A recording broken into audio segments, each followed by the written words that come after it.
Not too long ago, I talked with Dale Bohannon, whom I've known since, I guess, the mid-1980s.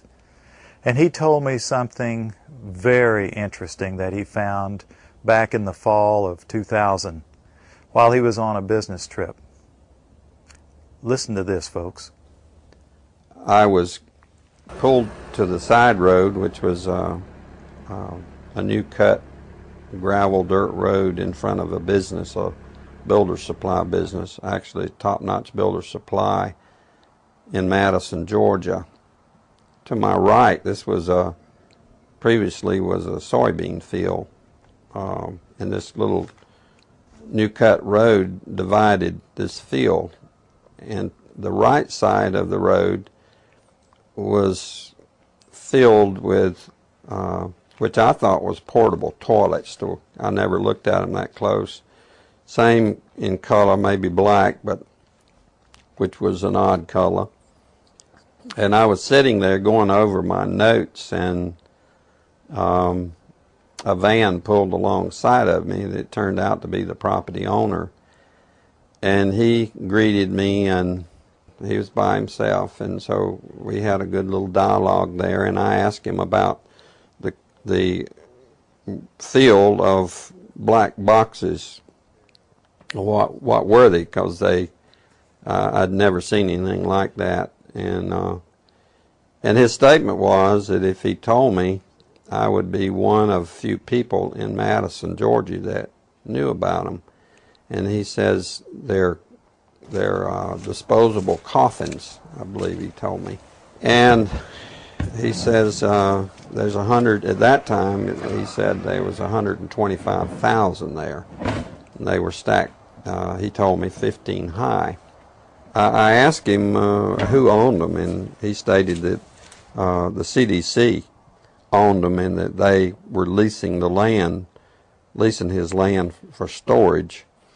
And he said his brother worked with the CDC in Atlanta and had been asked by the CDC to do a 3-year extension to place temporary morgues all across the nation. So in January of this year, 2005, we decided to drive to beautiful Madison, Georgia and take a look for ourselves.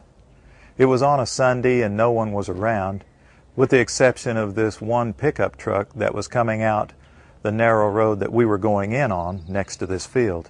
We flagged down the pickup truck, and it was providential that the driver of this pickup truck turned out to be the son of the man that owned this field. So naturally we started asking him questions. And he told us that not long ago there had been as many as 500,000 of these grave liners or disposable coffins. We asked him for permission if we could look around, and he said yes, so we did. We're just getting an idea for the size of these boxes. What could these boxes be used for?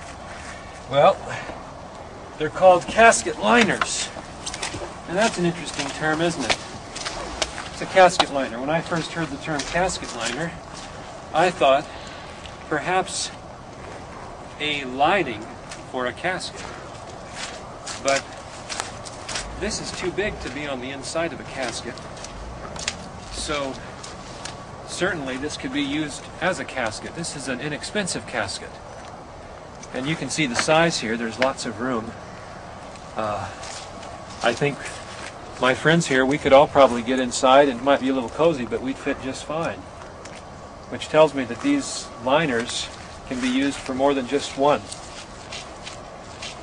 And one more time, what kind of liners are these? Casket liners. These are casket liners. That's what the man said. That's what the man told us. And we're told that there are about, well, there were about 500,000 out here. Later, as I went back to my home office, I spoke of it there, and of course people usually don't want to hear too much about this kind of thing. So it's never been mentioned, publicly, except just here and there. because most, like I said, the reaction I got, people didn't want to know about it, the few people that I spoke to, and so I just dropped it. And till I went to a luncheon, a fundraiser for Representative Saxby Chambliss. He was running for his second term for the U.S. House of Representatives. And it was a crowd, probably 100, maybe 150. It was congressmen, senators, state senators, and mayors. There was one table we probably had 2 3-star generals and a couple of 1-star with their spouses. So it was a real high-powered meeting. But the keynote speaker was a congressman, and I don't remember his name. He'd just been in the House for a long time, and he was the chairman of the Armed Services Committee. And so he just spoke in behalf of Representative Chambliss and the importance of having him on board to be reelected due to our threats. But it had to do with the nuclear devices that was missing from the old Soviet Union and that had gotten into terrorist hands. And it was, the emphasis was on the critical state that we face in this country, and he said we could lose tens of millions of people in the next decade, and he used those terms, due to a nuclear strike on U.S. soil. And I was sitting there, and it became very clear to me that that could very well explain why just weeks, could be 2 to 3 weeks prior to that meeting, that I had stumbled upon these, at that time, 125,000 disposable liners or caskets or coffins or whatever they could be termed as in that soybean field in Madison, Georgia. Did you catch what he said, friends? At this high-powered meeting, it was in Perry, Georgia, near Robins Air Force Base, the largest employer in the state of Georgia, Robins Air Force Base. The chairman of the Armed Services Committee was the keynote speaker. The chairman of the Armed Services Committee, whoever that may be, used to be Sam Nunn of Georgia, from the district I was born and raised in. Whoever that chairman is generally one of the most powerful men in Washington. And I can't remember the chairman's name at that time myself, but he said, this was in the year 2000, I believe, that in the next 10 years, possibly due to nuclear strikes, tens of millions of people could lose their lives. And we've just read what our prophet said. Now, what we've just seen is one United States city outside, this is Atlanta. It has a metropolitan population area of roughly 4 million people. So this is one field outside of one U.S. city, and the brother of the man that owns this field, that the government is leasing this field from to store these disposable coffins. This brother was given 3 years to set up temporary morgues around the country. Now, we found the website that we think these disposable coffins were made at, and we noticed that the lids that they're advertising on the website were rounded. But the lids, hundreds of thousands of lids there, the lids we found, folks, were flat, and they were reinforced. You know what that could mean? You can stack them on top of each other. That's a lot neater to stack them in disposable coffins than what we saw after the tsunami, when we would see bulldozers digging holes and taking bodies and pushing bodies into holes. America can stomach this much better.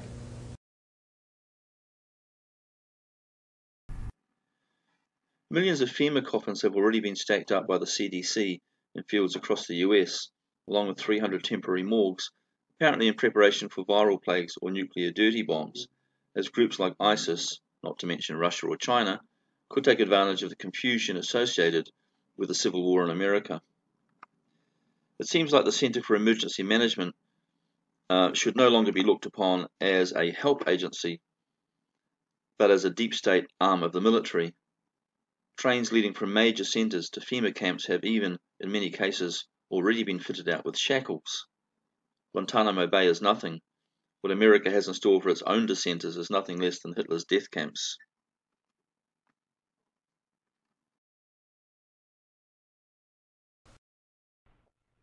Hello, this is Chatty Dad 1 here coming at you. I'm going to do a video here today about the FEMA trains and the conspiracy there behind it. A lot of people don't think these are real, that this is, they're using them to haul cars and this and that. Well, I've found some evidence, proof from the government's website that that this is for real. I mean, the FEMA trains, there's plenty of evidence that they're real. Okay, this is on FedBizOp. Rail chain tie-down assemblies. Okay.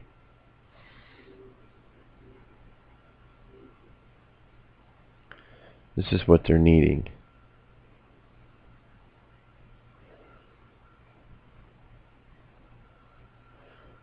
So, if you don't think that it's real, why would they, why would they be asking for rail chain tie-downs, or chain rail, or whatever, tie-downs?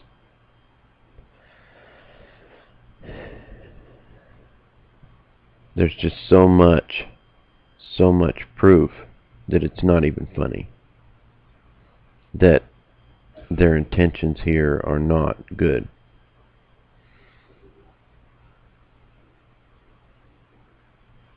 Rail chain tie-down assembly, rope, chain and fittings.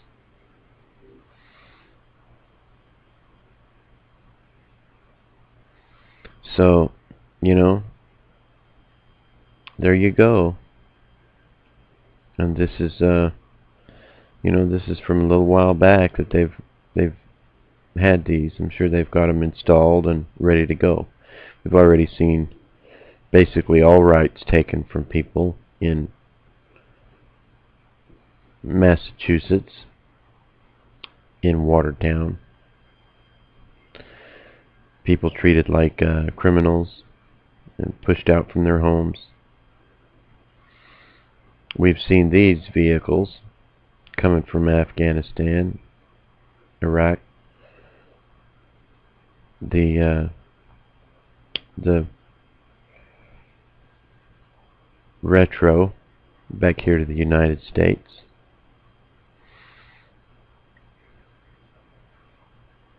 These things come, they go where the trouble is. You don't have something like this to serve a warrant. You don't buy all this ammunition for no reason, especially hollow point bullets. You don't equip your police officers with this kind of gear to serve warrants or look for bad guys. You don't do all these things that they've done for no reason.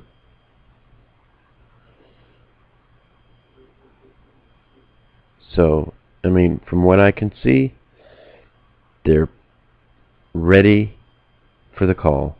Their plan is in place, and they're just waiting for the go.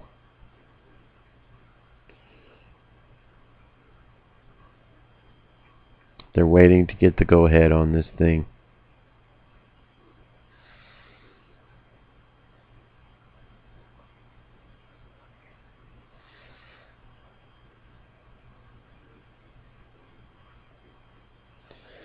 So, you know,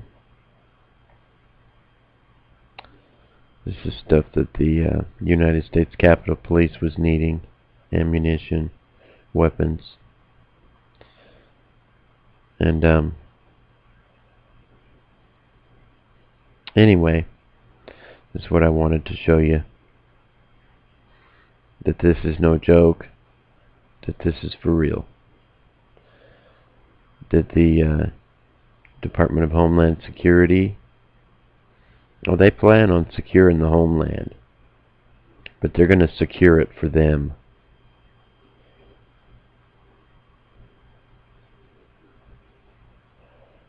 They're going to secure it for them.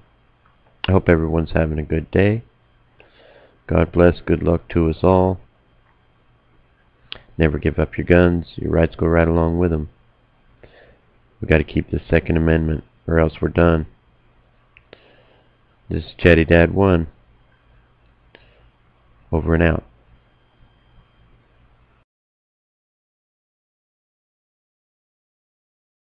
Hello, this is Martial Law News, and today I'd like to talk to you about FEMA trains. Now, most of us here know about FEMA trains. We know that this is old news. And people in the comments, they often say that you should not talk about old news. They say that you should talk about new news, and they say that this is an old video. And the truth is, we need to alert the population to threats. Now, are FEMA trains a new thing? The answer is no, they're not a new thing. However, there is new information which I feel like you, the viewer, can benefit from.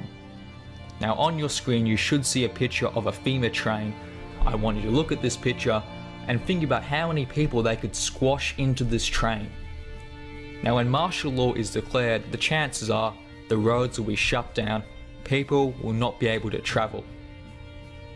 So instead, they will be using these trains to travel people to FEMA camps. Now, what is more disturbing is that we have pictures of these FEMA camps. We have Google image pictures of them zoomed in and all these tent cities. However, recently, over the past few months, there has been new heavy construction on these suspected FEMA camp locations. This construction is rail lines. They are building rail lines and they are connecting them all up together at a central location for easy transport. Now, when I was first told about the FEMA trains, I thought it was BS. I thought that they weren't true, that it was a misinformation tactic by the New World Order, by the government, to try and make us look like crazy conspiracy theorists. However, I have been researching it. I see, unlike most people, I have actually been researching this information. I have not been taking anything at face value, and what I have found suggests that I may have been completely wrong. Now, while I may not believe the pictures of these FEMA trains, I do however believe the pictures of heavy construction going on near suspected FEMA camp locations. Now, this heavy construction, they are building lines. Now, these lines can fit trains. It therefore makes sense that they will either be used for supplies, they'll either be used for the FEMA camps to get new supplies in, or they'll be used to transport people to these locations. It is either one or the other, or maybe even both. See, in a martial law scenario, the chances are trains will be a very efficient way of traveling the country, because the roads, well, there'll be sporadic fighting on these roads. The patriots will be protecting their country. The fascist government will be trying to take it over. The UN troops will be trying to mediate with a peace, trying to protect the government. Which means that the roads will not be safe to transport supplies, for the government at least, or people. Therefore, it makes sense that they should use these heavily armoured trains, so that small arms fire can't puncture them. High-speed trains to travel people and supplies to FEMA camps. Now, my team has been conducting research, and the research shows that in past countries, if we look back in time, trains were used and they were used very effectively.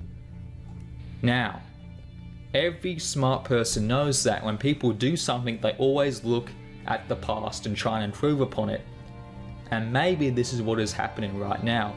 Maybe the government knows that they can't use the roads during martial law because the patriots were trying to fight and take back their country, but instead they'll be using a train system, which means that they can easily transport supplies around.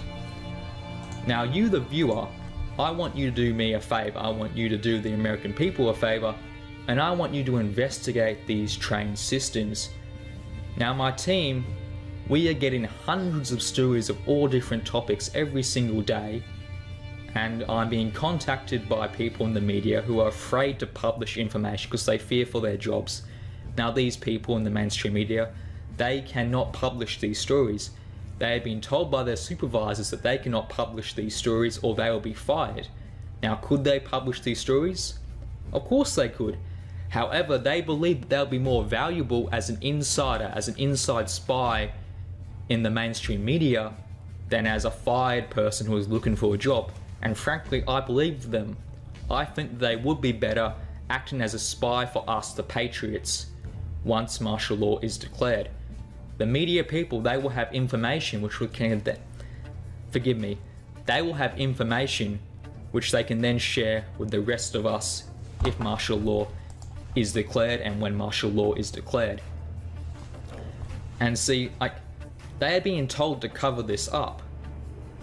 And that is very scary because it means that people high up in the mainstream media, they're working with the government here. They are working on this conspiracy.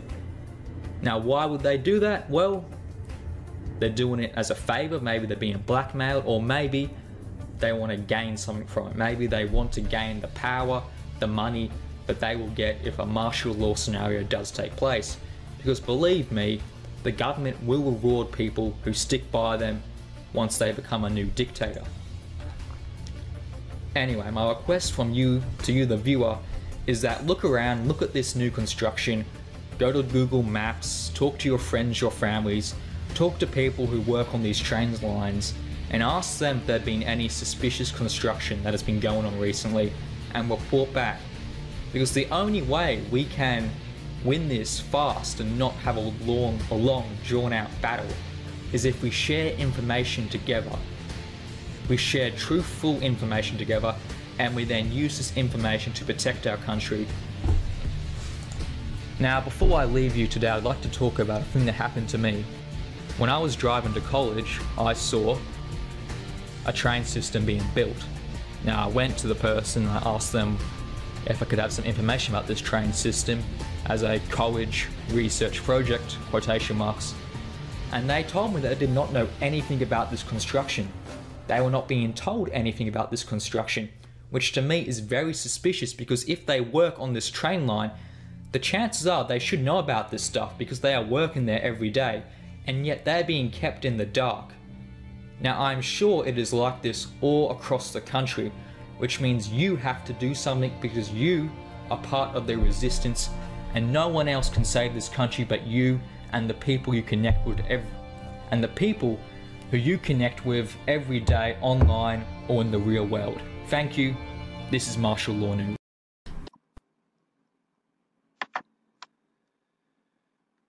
Massive underground bunker systems across the United States have recently been filled with emergency food supplies.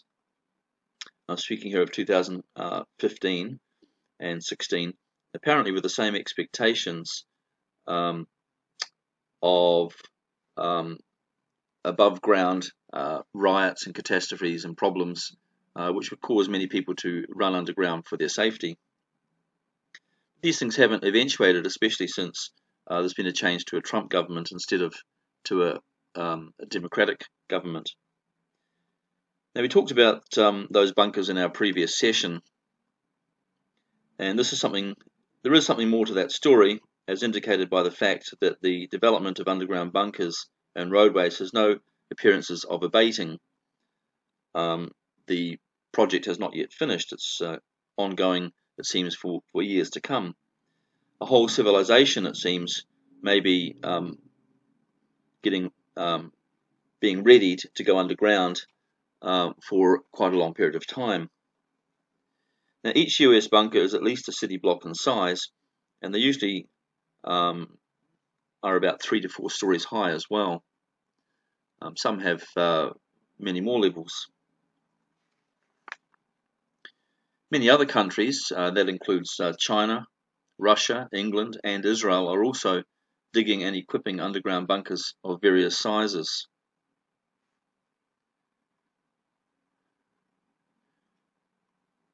Norway was one of those countries that was the first to complete its underground network, including sophisticated underground railway systems.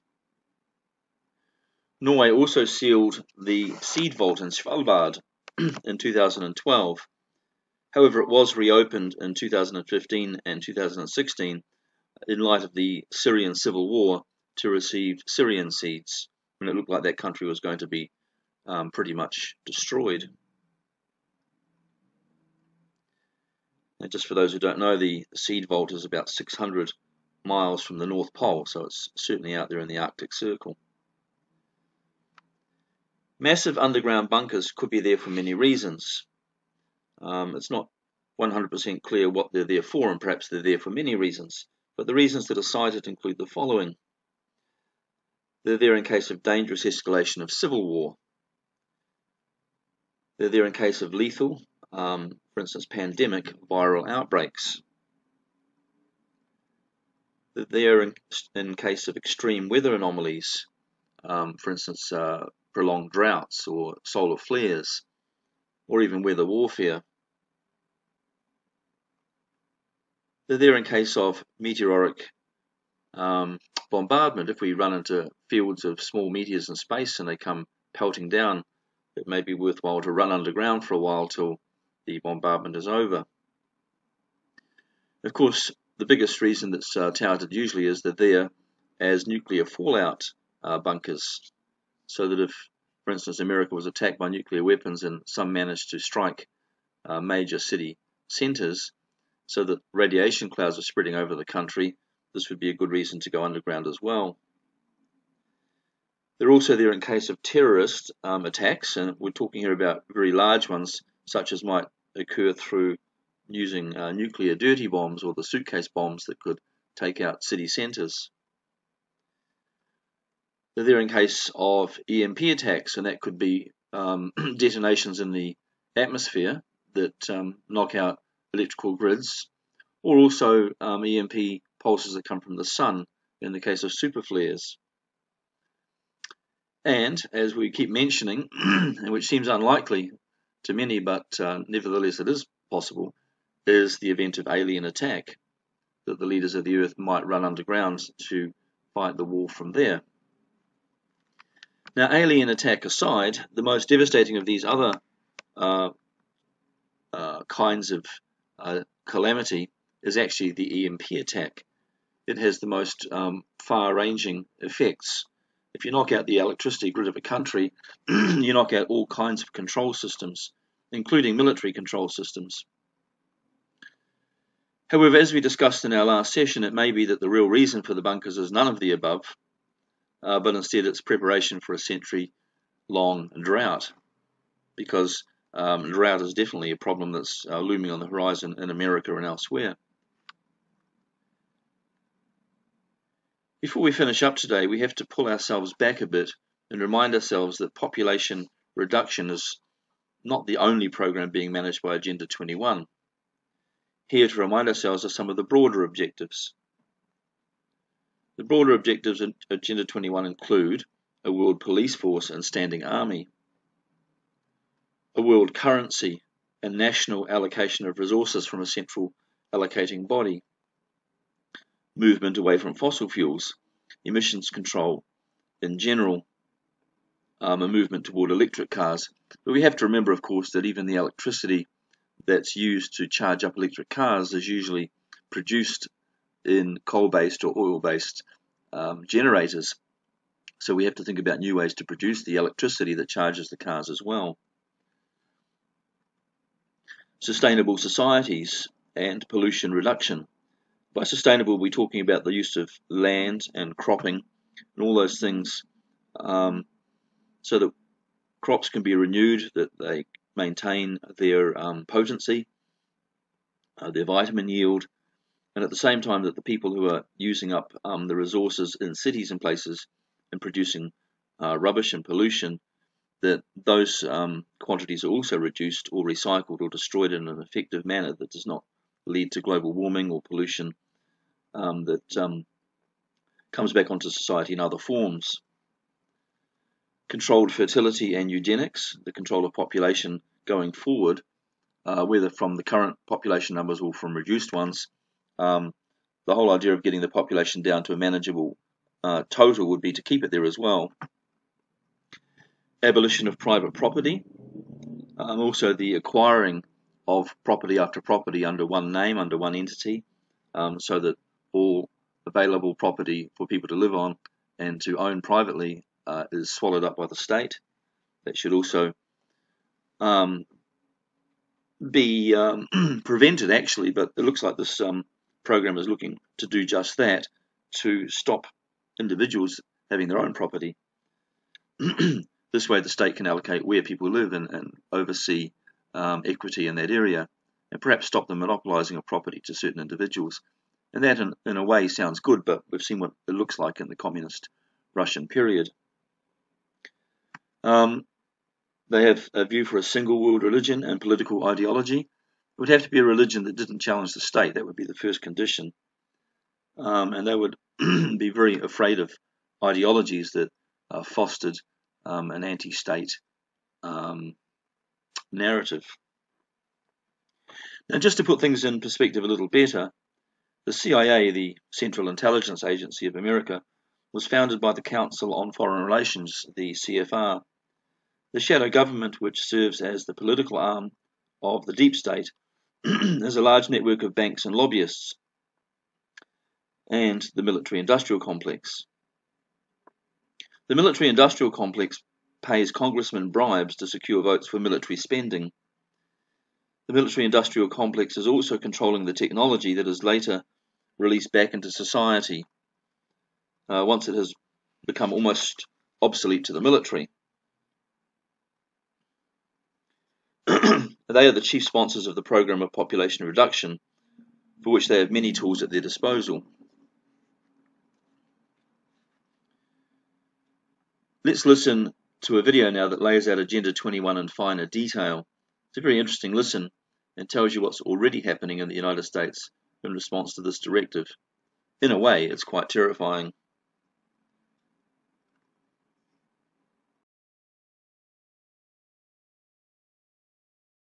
What you're going to see tonight is something that should be able to bring all of us together.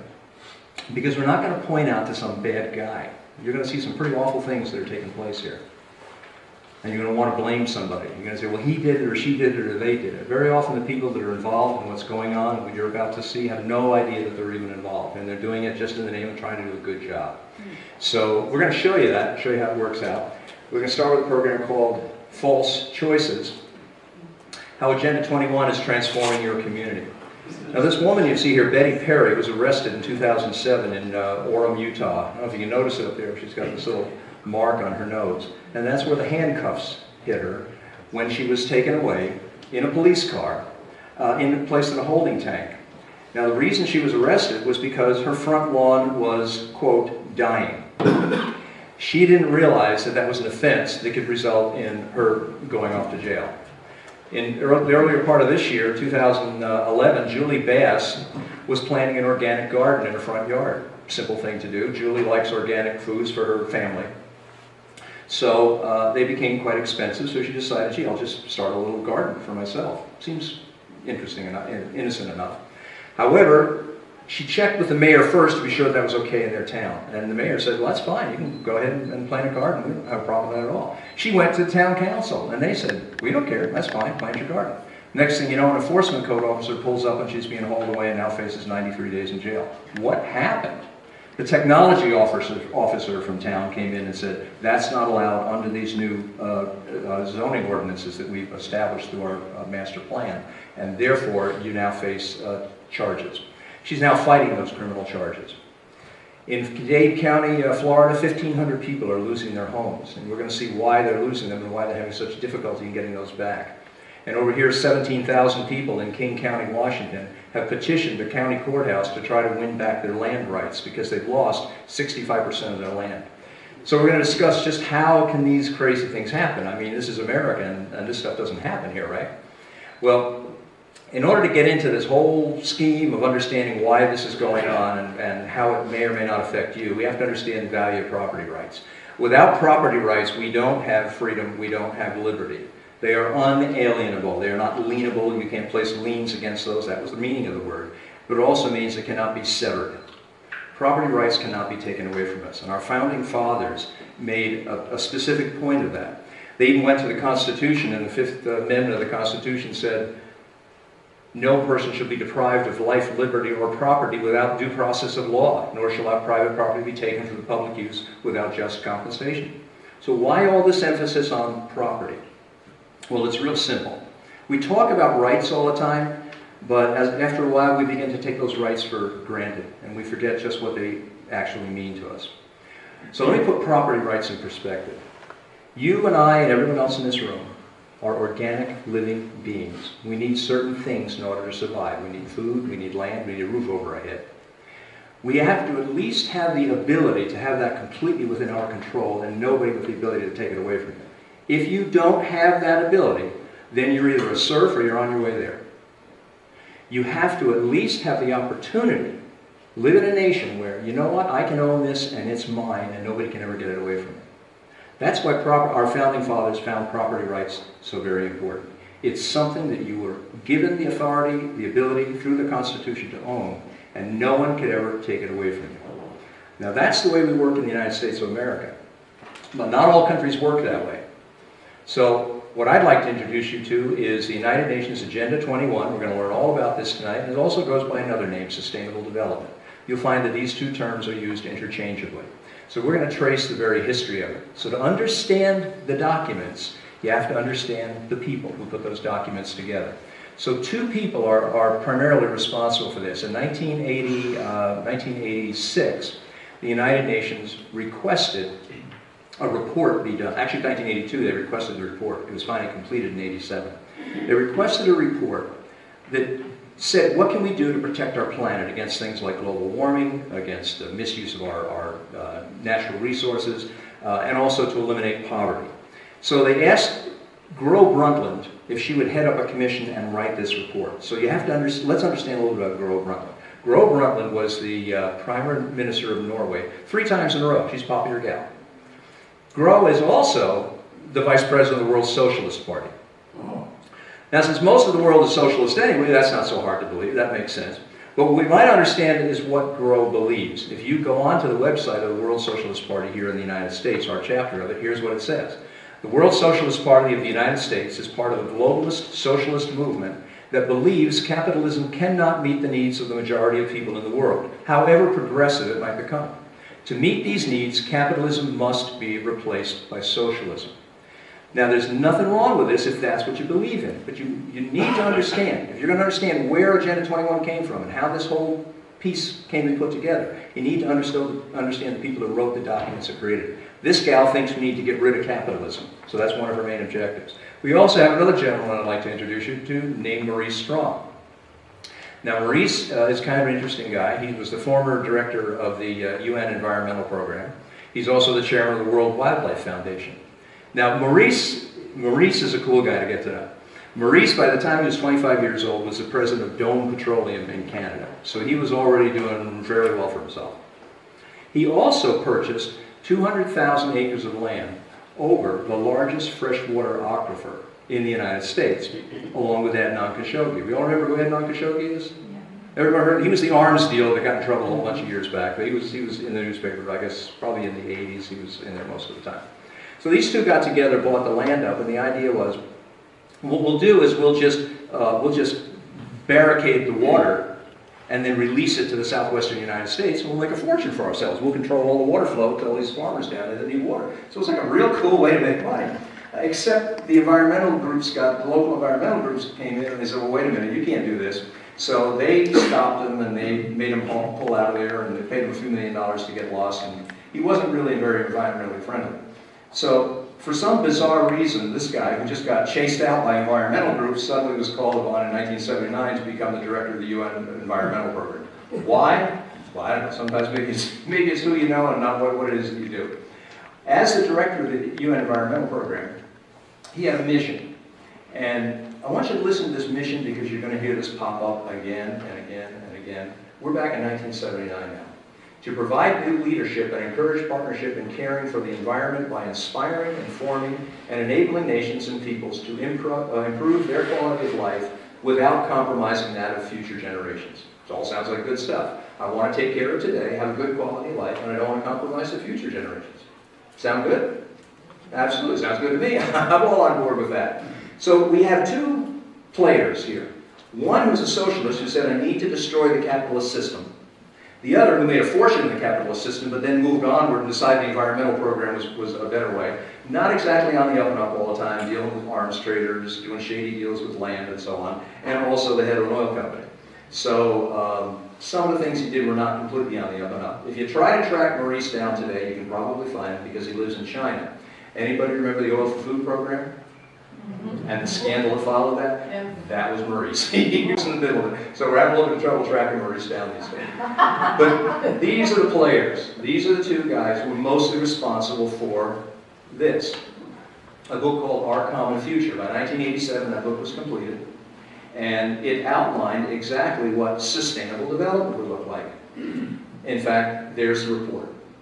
I don't want you to, by the way, let me preface this. I don't want you to take my word for anything that I say this evening. Everything is documented, everything's provable. Amazon.com, you can buy this book for, I don't remember, 15, 20 bucks, you can buy the book.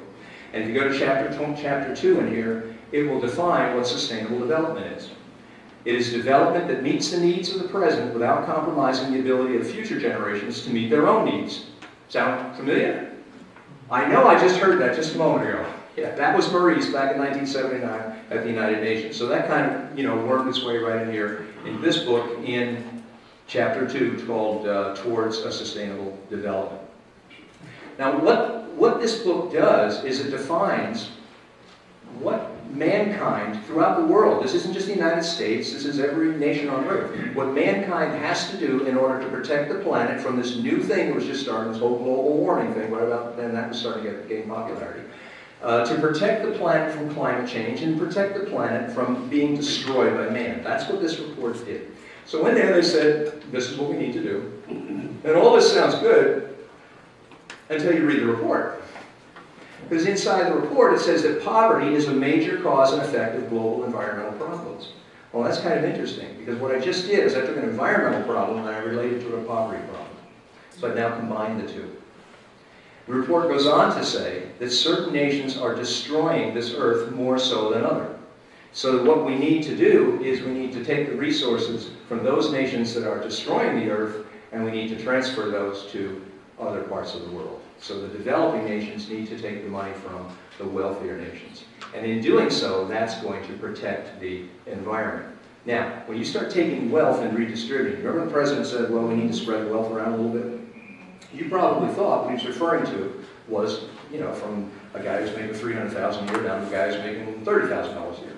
That wasn't exactly what the whole story was. There's a larger scheme here, and that larger scheme says that we must transfer wealth out of the United States of America and more prosperous nations and into less prosperous nations if, in fact, we expect the planet to survive. Now, thank God these were just two guys, sitting in a room in the cellar of the United Nations writing this report out. Because how many people in here have ever read a United Nations report? Right, nobody reads these things anyway. So, okay, right now it's just a cockamamie idea. We're going to take the money out of America, transfer it somewhere else, and somehow that's going to save the planet. Okay, fine. It's nothing but a report. So we can all take a sigh of relief, breathe, and this whole thing's not going to bother us at all. Except for one little thing. They said what we need to have is an Earth Summit. So they did. 5 years later, in 1992, in Rio de Janeiro, they had the United Nations Conference on Environment and Development. That was called Agenda 21. That's where the name comes from. It's an agenda for the 21st century. And it was no longer two people in the basement of the United Nations in New York. All of a sudden, it was 18,000 people who showed up. And at this meeting, they codified what Agenda 21 was going to look like. So while this book talked about sustainable development,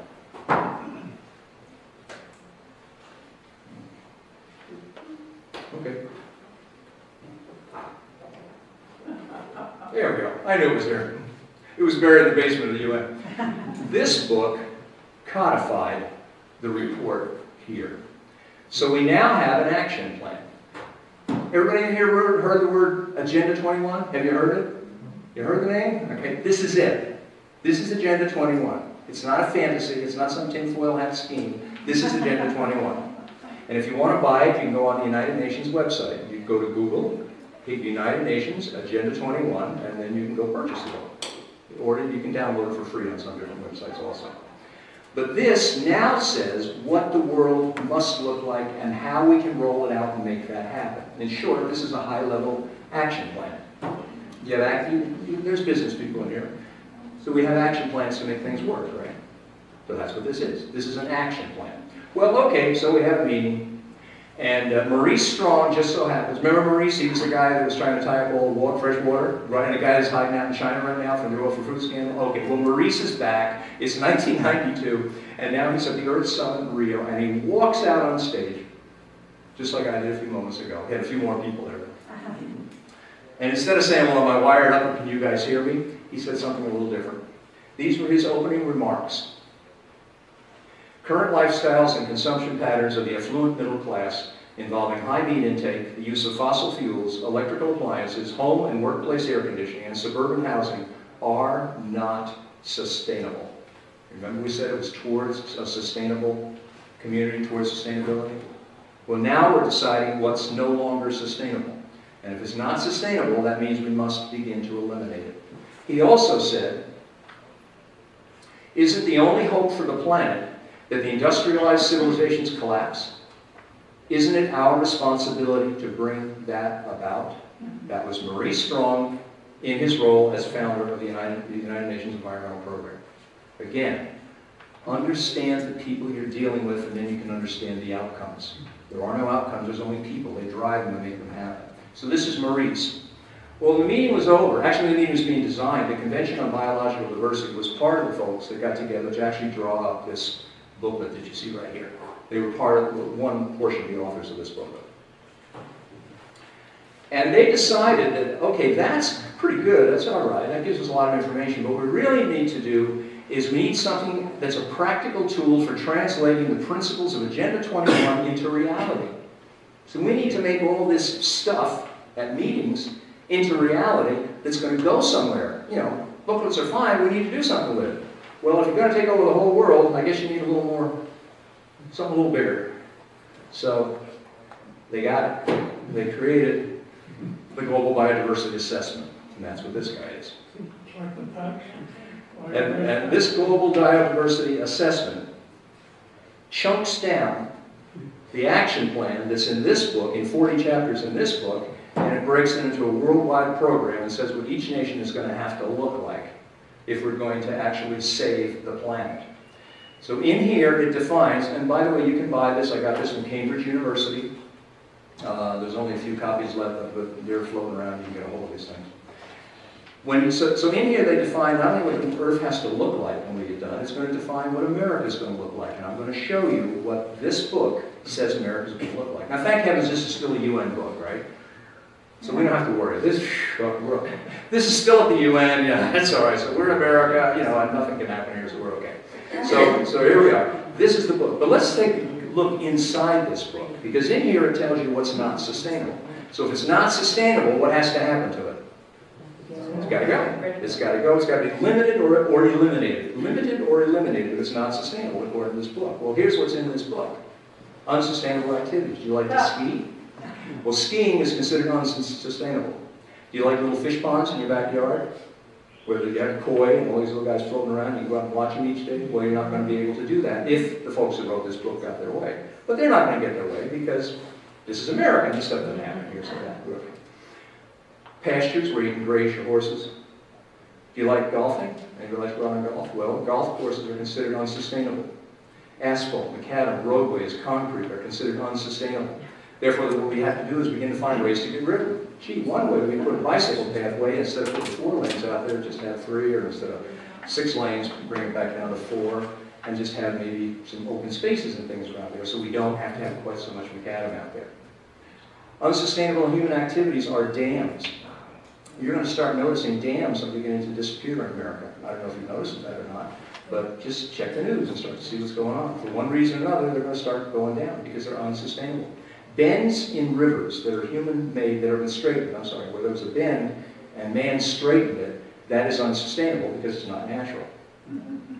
The scales of justice in the United States of America are unsustainable. All of this comes from this book, by the way. Why are the scales of justice in America unsustainable? Sounds like we've got one of the hottest legal systems going. Well, it's real simple, because animals and plants and the earth have rights. Therefore, they need to have representation and they need to be able to sue us. And they're not able to do that quite as readily as some people would like to see. So, all I can say is, thank heavens, this is just a book. Basically, the way this works is, if I was a kid when I was 9, and I was in love with Amy, and so in the backyard I had a big oak tree, so I put one of those initials in there, it says John loves Amy. I don't know how Amy felt about this, but anyway, John put it on the tree in the back. Well, all of a sudden, I've disfigured that tree. I've harmed that tree. So it should have some kind of rights to be able to come back and say, well, John, you don't get to do that, so we're going to sue you, and maybe Amy along with it. I don't know, it might include her in the lawsuit. So that's unsustainable. Private property is unsustainable. Americans have too much private property, and the majority of our wealth is tied up in private property. Therefore, one thing we need to do to return the earth to its natural state is to begin to reduce the amount of private property that's held throughout the world, not just the United States, but throughout the world. Consumerism is unsustainable. Why in the world is consumerism unsustainable? Well, if I buy stuff, somebody has to make stuff. And if somebody makes that stuff, then they're running machines and they're using up natural resources to make it. So therefore, the less I buy, the safer the planet's going to be. Again, all in global biodiversity assessment. And the family unit is unsustainable because we're suffering from overpopulation. You're going to find that when people come into your area, particularly planners, and they come up with this grand scheme as to what they're going to do, very often one of the reasons they come in is because overpopulation. Oh, the population is exploding. Now, sometimes the population is exploding, and sometimes you do need to do something about that. So you have to understand that. Here's the problem with my talk tonight. I'm not going to give you a clear yes or no. I'm just going to show you what's going on out there, and you have to really make distinctions. That's a lot of what this is about, being able to make distinctions. When is it right, and when is it not so good for me? So we need to be able to look at that clearly. But according to that book, we can only support about 1 billion people on the planet. Right now there's 7 billion, we're headed for 15 billion. How they're going to shrink that back down, I don't even want to think about. But anyway, there's too many people out there. So therefore we can't just have these burgeoning family units the way they are. We need to take precautions to see that the family unit remains small. And most of all, we have what we call the Wildlands Program. Now, the Wildlands Program is what the United States will look like if this book is implemented. And so you know where this came from. It's on page 993, actually it's 993 or 933, I forget which one it is. It's on page 933 or 993 in here. It defines what the Wildlands Project is. And the intent of the Wildlands Project is to remove human beings from 50% of the United States. These red zones that you see up in here, out there, are no human habitation is allowed in those areas. The yellow zones around those are buffer zones. You'll be able to use those zones basically as protectionary and precautionary to see that nothing takes place inside these zones, which are fully at their natural vegetative state. The only people allowed in the buffer zones will be members of the federal government, officers, code enforcement, and so on and so forth. Again, all outlined in this book. So, where do you think we're going to live? If the wild animals and the wolves and everybody else is taking over the rest of it, where are we? Inner cities. Well, that's about it. We're over here in these little dots that you might see here. And you'll see little black dots over here and little black dots over here. And those are what we call high-density habitats. So this book, and in conjunction with several different meetings of the United Nations, each over a 5-year period from Johannesburg, Germany, right up to present day, have defined what it's going to take worldwide to get us to look like that. Now this map is kind of interesting because you say to yourself, well, okay, this is America, nothing like that can ever happen here. And thank God it was still only a United Nations book, right? So we're okay, we're safe, we're sound, this is a bunch of people from the UN, we'll never have to worry about it. Let's just go back and live life the way we were living it, because it can't happen Well, maybe it can happen. In 1992, George H.W. Bush signed the agreement, a soft treaty in Rio, to implement Agenda 21, Sustainable Development in the United States. He agreed, became a signatory to what they call the Rio Declaration, which you all have a copy of. I think if you have a little copy of this sheet of paper that has the United Nations logo on the upper left-hand corner. He signed on to that and agreed to bring it to the United States. Now, we're still safe. Okay, we're okay. We don't have to worry about it. Because a soft treaty has no teeth. So it means you can't enforce it. You can't do anything with it. So thank God. Whew, maybe old George made a mistake, but we're still covered. Except for one thing. In June of 1993, Bill Clinton came along and he signed Executive Order 12852, which created the President's Council on Sustainable Development to begin implementation in federal agencies. And that's called this. Towards a Sustainable America. There are 7 of these, and you can download them. I'll give you a website. You can go there and you can download them, or you can order them from the U.S. Printing Office. These were done back in the early 90s. In here, he defines, the Council on Sustainable Development defines exactly what sustainable development is going to look like in the United States of America. So let's just trace the breadcrumbs, like Hansel and Gretel did. We're going to follow through, make sure we get back home again. Let's understand, we had Grow and Maurice and a team of 12 other people put together a report for the UN saying how we're going to save the United States, and this came out back in 1987. This said we need to develop a sustainable world, not just America, not just America. That report was codified in the UN Agenda 21 in 1992. George Bush signed on to it and agreed to everything that's in this book, the Global Biodiversity Assessment. It didn't mean anything because it was a soft treaty and had no teeth until Bill Clinton signed it into an executive order and established the President's Council on Sustainable Development. It is now in the United States. It's here. It crossed the borders. We can no longer say this is just some scheme in the basement of the UN at the end of 42nd Street. Well, it didn't stop there because once Bill signed the order, everybody else got on board. By 1997, the U.S. Conference of Mayors had created the Joint Center for Sustainable Communities. And why wouldn't they? If I say sustainable development, I don't think bad things, I think good things. I think I want to, recycle my garbage. I want to take care of my front lawn. I want to, build a home that's built responsibly. What could possibly be wrong with sustainable development? And the answer is, there's nothing wrong with sustainable development. What's wrong is when you take a good idea and you co-opt it with a political agenda. That's what's wrong. So we need to make those distinctions. When do I really have sustainable development? And really do I have a political agenda that calls itself sustainable development? By 2001, the National Governors Association endorsed smart growth, advancing statewide sustainable development. And in 2011, President Barack Obama signed Executive Order 13575 and created the White House Rural Communities Act, enabling implementation of sustainable development in 16% of the United States of America. Well, okay, it's still a bunch of executive orders, right? I mean, how can you turn an executive order into something that's going to bother me in my own backyard? I mean, that's absolutely ridiculous. And is this really Agenda 21? Come on, I mean, this is, can't possibly be. Well, actually, if you go into that book, which I just held up there, the President's Council on Sustainable Development is explicitly charged with recommending a national action plan on how to achieve a sustainable development in the U.S. The PCSD was conceived, and here it is, to formulate recommendations for the implementation of Agenda 21. So when somebody looks at you and they say, oh, you're nuts, we're not part of Agenda 21, I want you to go right to this website right here, or Google it.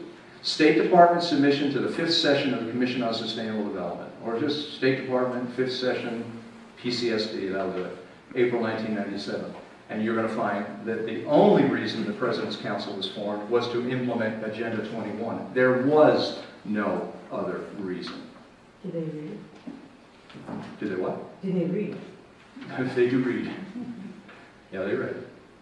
Now, how did this get to our backyard? Because presidents control regulatory agencies. And regulatory agencies write what?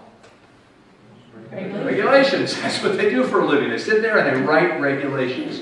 So now we just bypassed Congress. There's nothing to vote on any longer. There's nothing that your council has to, the congressman or your senator has anything to do with, because we bypassed that whole process. When the president created an executive order, he now embedded it down in 11 of the federal agencies at that time. But he also partnered up with non-governmental organizations. Has everybody heard of non-governmental organizations? Do you know what they are? NGOs? Okay, good. There's only one that seems really solid. We'll give you a little bit more information on that. But groups like the APA here, the American Planning Association, Institute for Sustainable Communities, the Trust for Public Land, and so on. All of these principles that were put together in here and from this global biodiversity assessment, they now made their way down into these agencies. So when regulations are being drawn up by the EPA, when they're being drawn up by the Forest Service and so on, they're in compliance with the President's Council on Sustainable Development, because that's what agencies do. They're supposed to be in compliance with what the President says. He's the boss. He gets to tell them what they can do and what they're not allowed to do. So the motto of this whole Agenda 21 program is development that meets the needs of the present without compromising the ability of future generations to meet their own needs. Have you ever heard that before? Where did we hear that one before? Oh, Maurice. Maurice came out with that, and all of a sudden now it's worked its way all the way up into the Agenda 21. And Agenda 21 consists of 3 E's. These 3 E's, by the way, are defined in this book. Came right out of this book. So you can go in there and you can find what they are. First one is social equity. Social equity is when the individual gives up his personal wants for the needs of the community. We're going to tear into that a little bit more, take a closer look at it. Economic prosperity is part of the 3 E's. Free market is replaced by public-private partnerships, and there's an international transfers of wealth. We're going to talk about that a little. And then ecological integrity, where individual rights are subordinated to environmental needs. So what does all this mean to you and I? Well, laws, under social equity, laws coerce individuals to give up their personal wants for the needs of the community. Or, as Harvey Rubin there said, individual rights will have to take a back seat to the collective in the process of implementing sustainable development. Harvey Rubin is a member of ICLEI. We'll hear a little more about ICLEI in just a moment here. And get this, don't forget Harvey's picture here, because we're going to come back to Harvey again in just a minute, and you're going to meet him a little bit closer. Individual rights will have to take a back seat to the collective. What kind of talking is this? Is this, yeah, it's kind of weird. This is not American talking. This is not what we think of when we think of the United States of America and buy a little piece of property where I can, have a little stream in the backyard and raise my kids and put a little swing set for my grandchildren. But all of a sudden we've got a whole new language that's happening, and it's all in the name of this sustainable development. Economic prosperity, there's 2 components of economic prosperity according to Our Common Future, according to the Agenda 21 book, and according to the 7 pamphlets, 7 booklets that are put out by the President's Council on Sustainable Development. And a transfer of wealth simply means this. The developmental and environmental objectives of Agenda 21 will require a substantial flow of new and additional financial resources to developing nations. The Rio Declaration says equity will be achieved through implementation of the international economic order and through transfers of resources to developing countries. You get what I'm talking about here? We're going to save the planet. We're not going to save the planet by living responsibly. We're not going to save the planet by recycling. We're going to save the planet by creating a whole new social structure among the people who live there. Now, this would be wacky if it was nothing but a report written in the basement of the United Nations in 1987. But that's not what it is anymore. Now it's here in the United States of America. So when we talk about this Agenda 21 preamble, you're going to find that here in the pamphlet that paper I just handed out, which is the front pages of this book. That's where it came from. I want you to know where every bit of this comes from, because I don't want you to ever not be able to hold your head up high in any company and say, that's what this is. Because you're going to meet people who have no idea. They're up to their eyeballs in Agenda 21, and they don't know it. And they honestly, genuinely, sincerely have no idea what it is that's going on. So in that case, you need to educate. But we're going to look at a couple of these principles in just a minute. These are the principles that drive this entire system. That's called the Rio Declaration. Remember, this is what George Bush signed off on. What are public-private partnerships? Well, public-private partnerships are kind of neat. Because if you're, let's say, a benefit corporation, or if you're a corporation that works in conjunction with the government, you get certain tax breaks. You get certain limited liabilities. For instance, in California, there are housing units that are going up. And most people, I know they're builders in this room right now, they're responsible, and they know if I build a structure, I build it well because I know that at the end of the day, I'm responsible, and they're going to come back to me. Besides, I'm a good businessman. I want to be able to build more businesses. I want people to come back to me. So we do a good job to take care of our customers. But some of these agreements, not all of them, some of these agreements say, you know what? The builder has no liability. So if the roof's fallen in, or this is caving in, or the sheetrock wasn't done properly, or whatever, they have absolutely no liability. They're forgiven. And that's beginning to happen in different sustainable communities across the United States. And again, I use the word distinction. It's not happening everywhere. There's really honest builders out there who want to do a good job to give the community what they want. So we need to be able to separate the two. The problem with public-private partnerships is this. The guy who's on the outside has a rough time with it. If you're not part of the PPP, then you're part of the free enterprise system. All of a sudden, you're paying the high taxes, you have the normal liabilities, you have limited access to those federal dollars, you have high competition, high cost of getting a hold of cash and money, and you often run into a struggle to survive. Ultimately, PPPs, if they grow large enough, they begin to drive out that middle-class businessman that's so essential to survival in the United States of America. That's one of the pieces that I'm here for. I'm one of those free enterprise guys in the middle who runs a small business. So I begin to see around me how these things happen. And we have ecological integrity. That was the third E. This is where individual rights are subordinated to nature. It's nature over man. In the Rio Declaration, human beings are at the center of concerns for sustainable development. They're entitled to a healthy and productive life in harmony with nature. Now, this is principle number one. I want you to look at this from a couple of standpoints. First of all, viewpoints. We're going to tear that sentence apart because I want you to understand what that thing says and the impact of that sentence. This came from this book, Agenda 21. This is the Bible of this whole movement that we've described right now through our current president, actually. But if you'll take out this little sheet of paper, you have it on your chair there. It's got the UN logo in the upper left-hand corner. But it's not blue. It's not blue. No, sir. I'm so sorry. We copied it in black and white. If you go down to principle number one, and we'll read it right off the paper, and this should be exactly what's up there. Human beings are at the center of concerns for sustainable development. So all of a sudden, sustainable development is a human issue. It's no longer a climactic issue. It's no longer just a planetary thing. It's no longer the planet comes and goes, the species come and go. That's not even part of the equation anymore. We're at the center of this problem.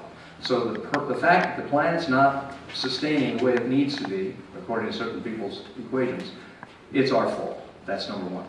But number two, they, meaning us, are entitled to a healthy, productive life. Let me stop you right there. Who in the world gets to tell me what kind of a life I'm entitled to? Anybody? I get to decide what kind of a life I'm entitled to. I do the best I can to do the best job, to be fair to the people around me, to try to be a good and decent human being, and live a lifestyle that's a decent one. But all of a sudden, we have someone telling us what we're entitled to and not. And then the last part of that sentence, they're entitled to a healthy, productive life in harmony with nature. So in other words, I don't even get that healthy and productive life if I'm not in harmony with nature. Now this sounds completely bizarre to most of us sitting in this room because we have a thing called the Declaration of Independence where we don't get our rights from any particular person. They come from a higher being, if that's what you believe in, or whatever power source may be yours. But we don't get that from someone else. However, remember, this all was initiated from a report to the United Nations. And the United Nations Declaration of Human Rights is a list of what you can and can't do. That's how it works. And it only makes sense that if you're going to put together a worldwide document, which is what this is not just meant for us here in the U.S. If you're going to put together a worldwide document, why not use the UN Declaration of Human Rights because it's already a worldwide organization. So that's why you see the terminology in here that you do. The problem with it is it's in direct opposition to what we as Americans see, feel, live, breathe, all the things that we've been brought up to believe in. It goes on to say that to achieve sustainable development, states, and all the United States is to the UN, just another state, neither we get capitalized. But other than that, that's all we are. States should reduce and eliminate unsustainable patterns of production and consumption. And we already know what the unsustainable patterns of production and consumption are because they're all outlined here in this report. And they didn't put this report together just to have a report sit in the basement of the United Nations and nobody look at it. Now, a lot of people never heard of Agenda 21. A lot of people never heard of the things that I'm talking about. Now I'm going to tell you why you haven't heard about it. I'm sure many people in this room heard Agenda 21 and they said, I'm not so sure about that. Well, it's no accident. One of President Clinton's advisors was a gentleman named J. Gary Lawrence. He was an advisor to the President's Council on Sustainable Development. Today, he's the urban strategist leader with Arup Consulting. If you're in the consulting field, planning, they're probably one of the biggest in the world. They're huge. They built the Sydney Opera House. They built the Tappan Zee Bridge. I mean, these guys are major, serious players. But they're also up to their necks in this thing called Agenda 21 and Smart Growth. So here's what J. Gary Lawrence wrote in a document at the bottom of here. I don't want you to take my word for it. The future of Agenda 21 in the new millennium. Google that, and you can download this document. If you can't find it, email me and I'll send it to you. Here's what he said. Participating in a United Nations advocated planning process would very likely bring out many who would actively work to defeat any elected official undertaking local Agenda 21. Therefore, we will call our process something else, such as comprehensive planning, growth management, or smart growth. Why? Because these are terms that we're all familiar with, we all feel safe with, we all feel comfortable with. They're things that builders and contractors and homeowners have used on a day-to-day basis for 20 years or more. And they're fine, they're safe. So why not hide behind that? And that's what they did. All of a sudden they came out with groups of terms like smart growth, smart streets, visioning processes, consensus, open spaces, walkable communities, sustainable New York, sustainable Pennsylvania, sustainable New Jersey. And on and on and on and on. Multi-use dwelling, mixed-use dwellings. I was talking to a gentleman earlier today who does a fine job, I'm sure, of mixed-use dwellings in an honorable way, and you should all be doing business with this gentleman. The reality is, though, people have co-opted this stuff. And here's why. We need to turn this, which is now considered urban sprawl. Remember it used to be suburbia? We all wanted to have maybe a little half acre or quarter an acre or maybe 2 or 3 acres if you were zoned that way or something. We always want to have our little slice of the pie that we could call our own, because that's our king, that's our little kingdom, that's our, excuse me, our castle. And they want to turn it into this, which is high-density urban dwelling or mixed-use dwellings. Now, there's nothing in the world wrong with this. Nothing. They're fine. I've seen some of these. They got 9-foot ceilings, granite countertops, you know, great big kitchens. I mean, they're beautiful, absolutely stunning.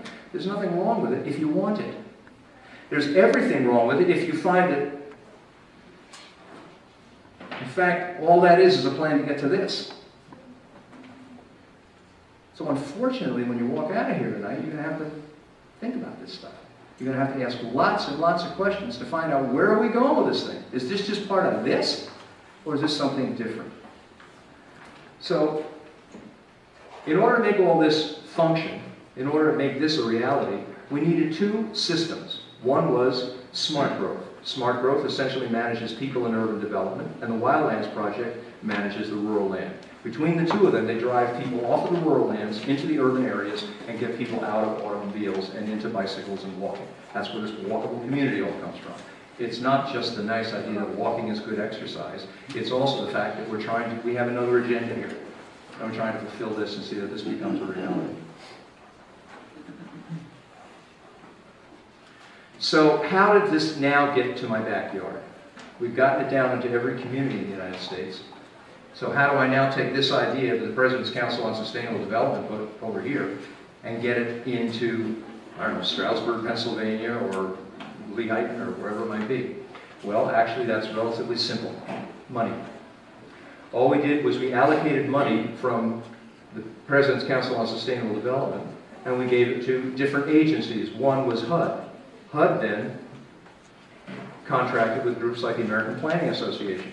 And the American Planning Association is not the only planning association in America, but it's the gorilla on the block. It's the biggest one. They have 100,000 members. They have 11,000 designated planners around the United States. And essentially all they did was they put together a boilerplate program that implemented Sustainable America throughout the United States of America. And this is what the boilerplate program looks like. So when a planner comes into your area, and he's from the American Planning Association, or she is from American Planning Association, this is where all that fancy planning comes from. You think you're going to visioning meetings and you're coming up with this really neat idea that's just meant for our community.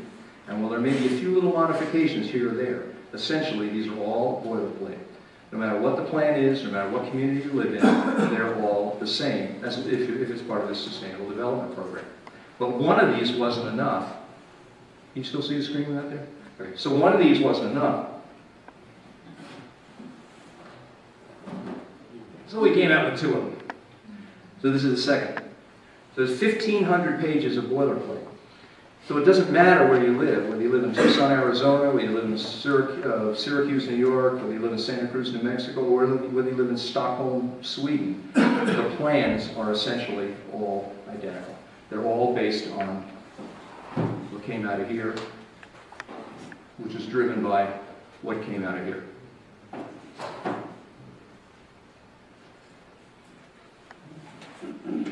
In addition to these planning organizations implementing Agenda 21 throughout various communities. By the way, Agenda 21 is in every county in the United States of America. If you doubt me, then just plug in sustainable development, social equity.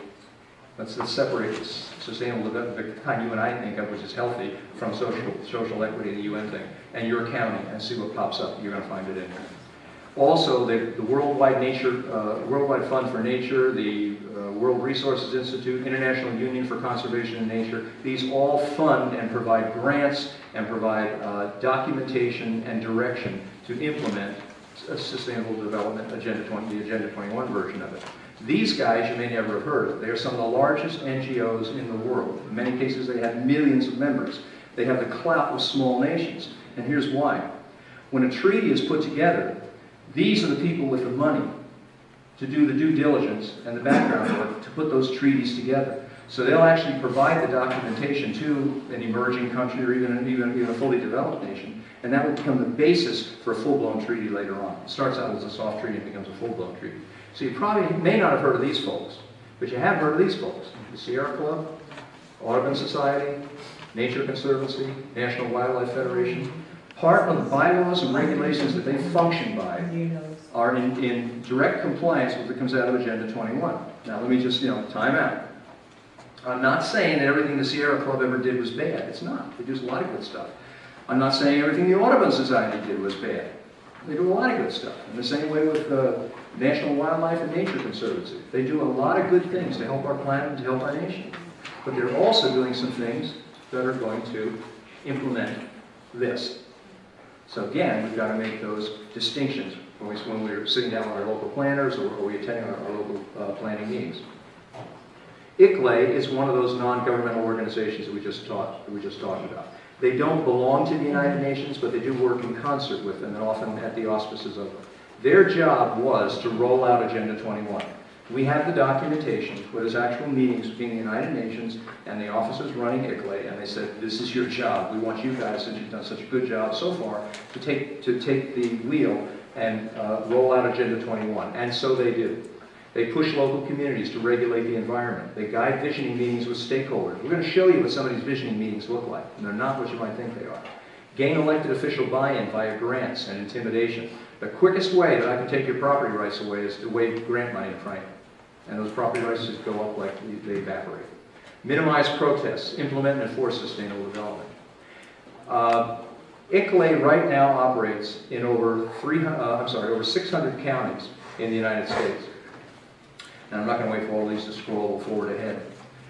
Their goal is to operate in 1,000 communities. I think it's by, I'm not sure, 2014, 2015. They want to be in 1,000 different communities. And they are gaining ground in some areas, but they're also losing ground in other areas. And we're going to describe exactly where that is. This just scrolls and goes on and on and on and on. And I just want to give you some kind of an idea of the impact that this group ICLEI has here in the United States of America. So when somebody says ICLEI is not part of the UN, excuse me, but they are part of they're not part of the UN, but they've been authorized by the United Nations to go into all these communities to implement the Agenda 21 program that we were just talking about. Now, in June of this year, Executive Order 13575 was signed by our President. And Executive Order 13575 said that it granted the federal government authority over the food, fiber, and energy for 16% of the United States of America. It provided 25 governmental agencies the power and leverage federal investments in rural areas to increase the impact of federal dollars and create the economic opportunities to improve the quality of life in rural America. Doesn't that sound great? Let's start to look at what I just said. I just said I'm now in charge of food, fiber, and energy for 16% of the United States of America in one office, the Office of the Presidency, because all these federal agencies report up to the Presidency. I just provided all this power to 25 government agencies. Go to Wikipedia, there aren't 25 federal agencies. There's only 24. So where's the 25th one? How do we do that one? That was interesting. It was a wild card that the President threw in case we ever do have another agency, we're covered. So we know that these guys are going to be in there and they'll be able to have all this power. Power to do what, though? To leverage federal investments. What is a federal investment? Reach in your pocket. Reach in your wallet. Check your checking account. That's what a federal investment is. It's your money. They're investing your money. But hopefully it's for the good of society, so maybe it all rolls out. That's okay, right? Well, let's see. They're going to invest our money in rural areas to increase the impact of federal dollars, to create economic opportunities. How do you increase the impact of federal dollars? There's only one way to do it. How do I increase the impact of federal money? I increase impact by writing laws. I create more regulations, more restrictions, more limitations. And those regulations then enhance the impact that I have in the organization. It's real easy. And how hard is it for a federal agency to create a new regulation? Anything to it? Nothing to it all. They sit down. In fact, I have a friend of mine who works for as a scientist, works with the Department of Environmental Protection, and they say that it's almost a joke when comments come in to the website, because you can go to a website where there's when new federal regulations come. It's a joke. Thousands and thousands and thousands of people called in when healthcare came out because they put it up when someone passed some of these regulations. They put it up on the agency website, and they don't even pay attention. And they joke about them in the back room. And at the end of the day, these agencies do pretty much precisely what they want. And unless it gets real high profile and there's a lot of pushback, then you might be able to get somewhere with it. So that's what's happening to our federal dollars. So this leveraging that's taking place, here's where it took place. And by the way, this is all in Executive Order 13575. So if you want, Google it, download it, take a look at it. Executive Order 13575. We impact engagement, improve, leverage our engagement with agricultural organizations, small businesses, educational institutions, healthcare providers, telecommunication services, healthcare providers, research institutions, healthcare providers, healthcare providers. What does healthcare providers have to do with sustainable development? Well, if you read Agenda 21, it says in here, every person on earth must be covered with health insurance. Now, am I saying that the Affordable Care Act that President Obama passed last year was part of Agenda 21? No, I'm not, because I don't know if he did it with this in mind or not. I can't get inside the guy's head. I don't know. All I know is it certainly works in concert with it, so it worked out rather well. If he did it or not is anybody's guess. But the reality is, healthcare was already written into Agenda 21 and already signed on by the United States. Law enforcement, state government agencies, local government agencies, all subject to leveraging by the federal government, which essentially gives the federal government power over food production, land use, and a de facto cap and trade program for 16% of the United States of America. That's what Executive Order 13575 does for you and I. You remember when the President went on this rural White House, rural communities tour a while ago when he had those two buses? About $1 million a pop or something like that? Okay. That was paid for under the White House Rural Communities Act. That was why it was called the White House Rural Bus Tour, because this is the group that paid for it. The buses were made, everybody remember where they were made? Canada. The buses, now, full disclosure, they weren't completely made in Canada. Some of the parts were actually made here in the United States. But the bulk of the money went off to Canada. Now, we do that right here in Pennsylvania, I understand. We can put those buses together and done a fine job here. Why in the world would you transfer jobs and money out of the United States unless you were trying to redistribute wealth to different nations? Right. Why would I tie up all of my resources here in the United States? We have, I remember from when I was in geography class, when I went to school, about 122 years ago, I think it was when I graduated, they used to talk about the United States being fantastic because they had all these natural resources that made us such a powerhouse of a nation.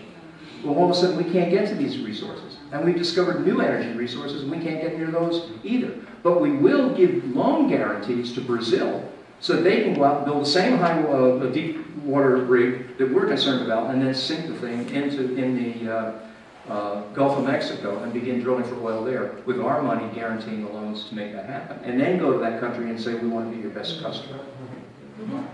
See how the money goes? Okay, maybe that's not what it's all about, but it sure does fit the formula. 19 days after that executive order was signed by the president, leading figures from the Obama administration, cabinet agencies, U.S. Congress, major corporations, nonprofits, and civil society organizations all met in New York with members of ICLEI. ICLEI's job, according to the UN, was to roll out Agenda 21. So they all had a nice lunch, I guess, after they signed off on the deal. Now, here's what you need to be concerned about on a local level, is how this stuff gets into my community. And again, I want to differentiate again. I'm not saying that every ounce of planning that takes place in the country is bad planning. I'm not. I have a very dear friend who put together a program for 10 different communities. And she did a wonderful job.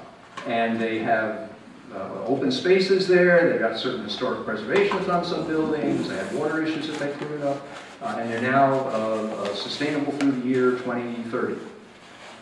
Nobody lost anything. They got a little bit of grant money, but they made darn sure there were no strings attached to that grant money. So I'm not saying that you can't have planning and have good planning. I'm saying that you've got to be vigilant. Now, what will happen is, in this Agenda 21 version of Sustainable Development, which is all over the place, a planner or a group member from ICLEI or NGO or maybe from the American Planning Association will approach certain stakeholders in your community. And a stakeholder is not necessarily somebody who lives in the community, it's a like-minded individual who agrees with what the planner wants. And they come in with a crisis. It's always a crisis. And generally the crisis is overpopulation, overcrowding, water challenges, too much farmland, too little farmland, you're not going to be able to supply the food for the people in the area. There's like 4 or 5 key crises, and when these guys come in, they are always the same. We've got one community that we're working with, they came in, this up in Massachusetts, and they said, well, we've got an overpopulation problem, and if this thing keeps going the way it is, you know, by the year 2030, you're going to have, you know, exploding here, therefore we've got to begin to redivide the property here and change the way your standard your living is going. Well, the only problem was the population up there has been shrinking. People are moving away, not into from that county, not into the county. There's absolutely nothing to base this on. I've got another county in New Jersey we went down to, there's this transportation report that was done. And based on the transportation report, all kinds of plans are being rolled out that this county has to do. And son of a gun, they're all the same. Mixed-use dwellings, walkable communities, bike paths, open spaces. Everything is exactly identical to what's in these booklets over here. The only problem is it's all based on a transportation plan that nobody can get their hands on. Now the state's supposed to release, in New Jersey, they're supposed to release these. The law says you have to have access to these. So we're trying to get them, but we are fighting a heck of a fight to get a hold and see where this documentation came from. Again, I'm not saying all documentation is bad. It's not. I'm not saying all surveys are bad. It's not. I'm saying there are certain places that are becoming overpopulated. There are. But you need to do your homework and differentiate. Well, once they come into a community with this so-called crisis, and they meet with the stakeholders, they will then send out a survey. And I'm going to show you what these surveys look like. The survey is a stacked deck. You can't win with this thing. Then the stakeholders are invited to a visioning meeting, and finally they begin to implement the program. So let's back up here. I have stakeholders coming in, so let's take a look at what that looks like. I start with a survey. I don't know if you can see that up there or not. This is from Carver, Massachusetts. And this survey went on for about 20 pages with a bunch of questions. But every one of the questions was loaded. For instance, number 1, how important is the rural character of Carver? Well, what are you going to say? It's not. I don't care about the rural character of Carver. So you're going to say, well, yeah, sure. Or number 2, which of the following do you feel, and we're talking about farmland, land for outdoor use, areas of historical worth, areas for passive outdoor recreation. Essentially, if you read A through M, I just took up your whole community. There's nothing left. So which of these following do you feel should be protected or acquired? I'm giving you a big choice here. Do you want me to protect your land, or do you want me to take it away from you? Which would you like? I'll be more than happy to do either one. So these things are a stacked deck that you can't win. If you ignore the thing and you throw it away, then you're not part of the process. If you fill it out, more than likely you're providing a lot, some, or a little of impetus to move the program forward. And the program is always the one that's designed by the visionary, the planners that come into your organization. And then, of course, when you get done, out come these great-looking graphs that end up popping up in the local newspaper. And, oh, you know, in this case, 79% want access to rivers and ponds. Well, that might be right for your backyard, but hey, 79% of the community says they want it. Farmland and agricultural land, 68.48%. What's a little conservation easement? Conservation easements are fine as long as you understand what the downside is. The guy who owns the conservation easement can take over your property, and then the conservation easement goes away, and he's got the whole thing in his hand. Also, third parties can come in when there's a conservation easement, and they get to review that property from time to time and report back. And there's always money to buy out your property to reduce value once you grab that $200,000 or $300,000 or $400,000 up front that you thought was so handy. So we need to understand all sides of these things. Areas for outdoor education, 61.41%. Well, in this survey, you notice 318 people responded. So this entire program being put together for Carver up here is based on these 318 people, what they had to say. But how many people live in Carver? Anybody see that one? 9,000. Over 9,000 people live there. 300 responded. You're talking decisions being made by 3% of the people who are actually involved in this program. Now, 3% of the population is fine if you're doing a poll to see who's going to be president next time out. But it's not all right when you talk about taking away people's property and they have no idea whether they're in the game, they're out of the game, whether it's something they want or perhaps don't want. And this isn't unusual. It's more commonplace. We're going to jump over here to Copiague, which is a lovely little town on the south shore of Long Island. And we're going to discuss the visioning process. Now, visioning processes the world over are the same. I'm in business. Is there anybody called a visioning session in your business? You ever done? Yeah, you do planning and visioning. And the rules for planning, or basically for visioning, are all the same. Everybody gets a voice. Don't talk over your partner over there. You want to hear what everyone has to say. There are no bad ideas. We just want to hear whatever ideas you have to offer. So that's kind of how visioning goals go. Okay, but not this time out. Take a look at the visioning goals here. Ensure community participation and voice. That's just dandy. That's fine. Revitalize downtown as a mixed-use transit-oriented district. Excuse me? Is that a goal, or is that the end result? This isn't part of the visioning process. These are people that came to the table with exactly what they wanted done, because they took this information off of one of the surveys that they did. So the survey, and wait till you see how many people were in the survey, decided that we want to explore redevelopment potential for industrial areas around the train station, strengthen economic opportunities in the downtown area. We're no longer going along with the will of the people. We're now completely in bed with the will of the planners who decided what to do. And here's where this stuff came from, so we understand. The most important partner in this process is you. And that's as it should be. And I love the way they put you. The big capital letters are you. You are the most important person here. So who participated in this process? Who participated? Over 300 people participated throughout this whole process. Well, that's pretty good. I don't know, there's maybe 50 people or so in this room, so 300 would be a huge room, so 300 people participating, that's pretty darn good. This was a healthy mix of people who live in the study area and those that use it for other purposes, but live in surrounding communities. So what am I saying? Those 300 people didn't even all come from Copiague. They come from the surrounding communities. But hey, that's all right. They get a little bit of a say, I guess, right? Even though it's not their property, they have something to say about it. The problem is, do you know how many people live in Copiague, Long Island? I just looked this up. 20,000. 18, you're close. 18,000 people left there. Now, my math isn't all that great, but if there's 18,000 people and 300 people participated, you're talking about maybe 1.5% of the total population was involved in what took place down here. So people are not engaged. Now, whose fault is that? Is that the planner's fault? Is it the individual's fault? I don't know. We have to take it upon ourselves to become more involved in the things that are taking place. But this plan down here, very few people were ever involved in it, though ultimately when it's done, it affects virtually everyone. Now, there are certain things we need to look out for when we go into these books and when planners come into your community. And one is called the precautionary principle. Now let me explain what the precautionary principle is. It's pretty much standard in most planning. It says that where threats of serious or irreversible harm to people or nature exist, anticipatory action will be taken to prevent damages to human and environmental health, even when full scientific certainty about cause and effect is not available, with the intent of safeguarding the quality of life for current and future generations. I don't need to be able to prove to you that there's a problem. I just have to be able to suspect that there's one, and that gives me the authority to begin to redesign your locality's master plan. And if I can't do that, I'll go and I get the regulations changed in the organization throughout your community, and I'll get around it that way. Now let's look at this precautionary principle a little more, because this is how those farmers, those people I just mentioned down in Dade County, Florida, all those people looking for their land back, this is how they lost it. Now, if you go to this paper that you have, the UN paper you have, and go to principle number 15, on the second page near the bottom.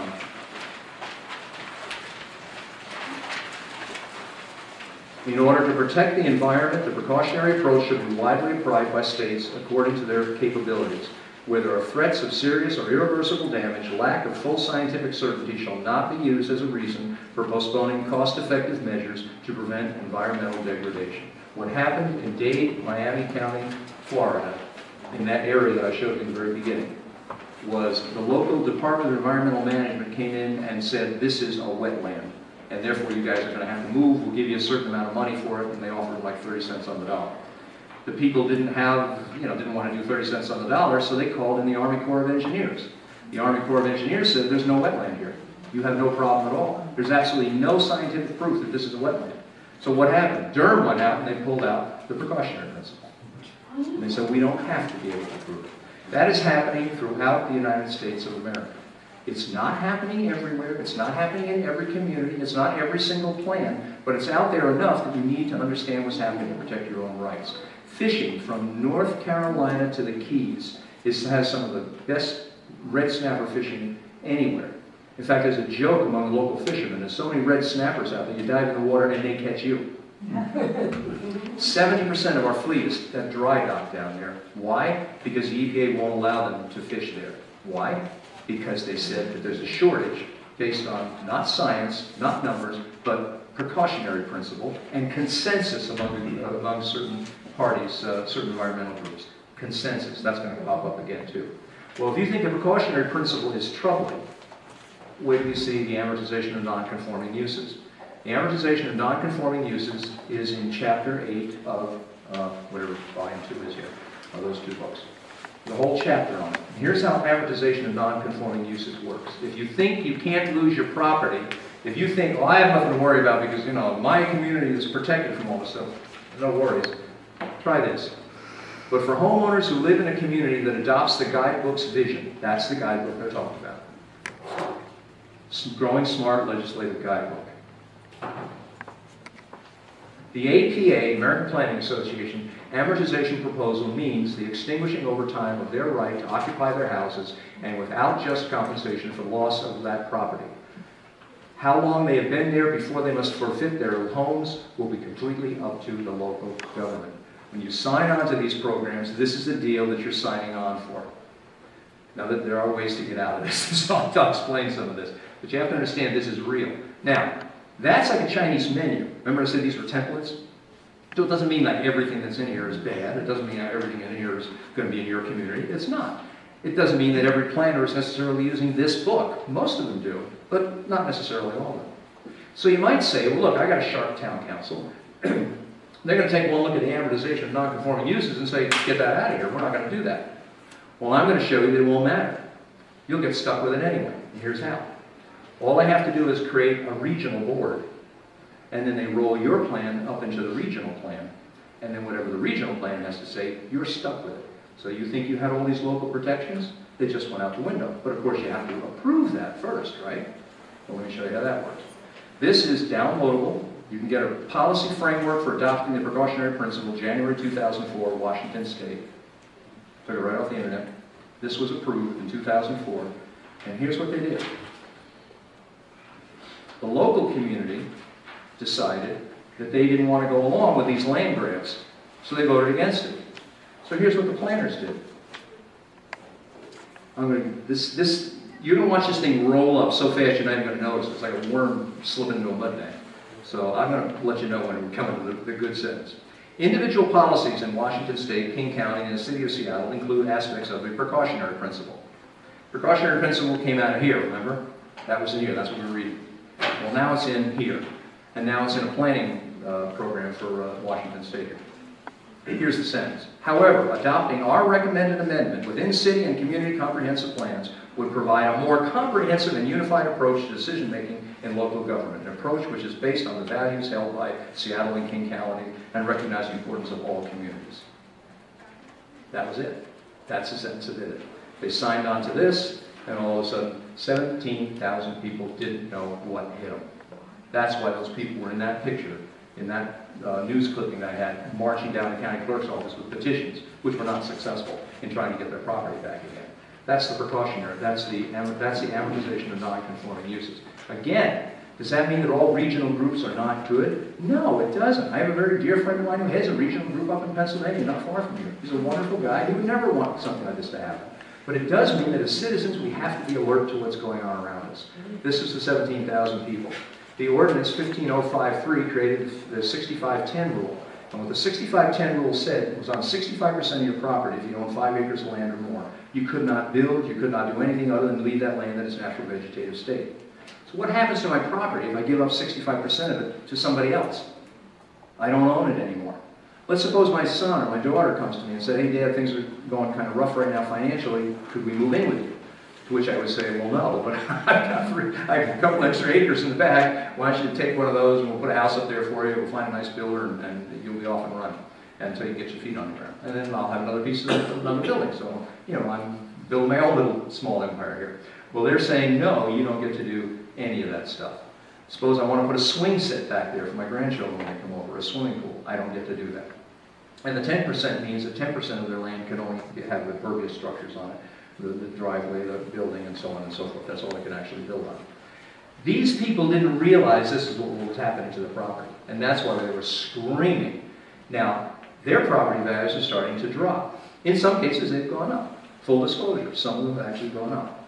Others have gone down. But over time, what happens is they tend to go up, and then they begin to drop. And they tend to drop down because those urban areas across the way are where all the building is going on, and that's where all the money is being made, and that's where all the value is being extended.